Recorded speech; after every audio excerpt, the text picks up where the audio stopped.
आजसात काय टप्प्याटप्प्याने पुढच्या महिन्याभरामध्ये दीड महिन्यामध्ये 150 रुपये डिझेल झालेला दिसेल, 170 रुपये पेट्रोल झालेला दिसेल.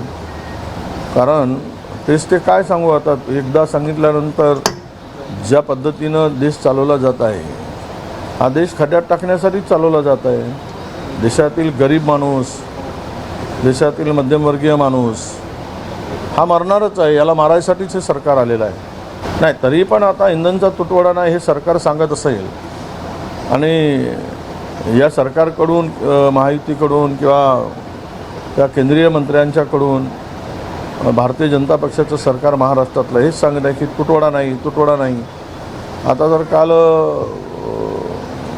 RC बुक पाहून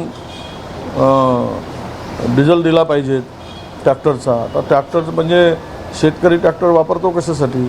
आता त्याला जर RC बुक पाहून जर द्यायला लागले, याचा अर्थ तुटवडा आहे हे मान्य करा. डिझेल पेट्रोलची आता फार मोठी किल्लत आहे आणि भविष्यातही होणार आहे. आता एअर इंडियाचे विमान 20% झाले आहेत. उद्या इथून अनेक विमानं नागपूरवरून रद्द होणार आहेत. म्हणजे सगळीकडून कोणी करायची आणि पुढचे दिवस लॉकडाऊनच्या परिस्थितीसारखे दिवस आता लवकरच येणार आहेत. त्यामुळे आम्ही जनतेला आवाहन करतो आहे की आता तुम्ही असलेले पैसे जे काय ते सुरक्षित ठेवा. कुठे फार काही गुंतवणूक करू नका आहे सरकारच्या भरोशावर विश्वास ठेवून. ती गुंतवणूक केली की ते पण परत येणार नाहीत.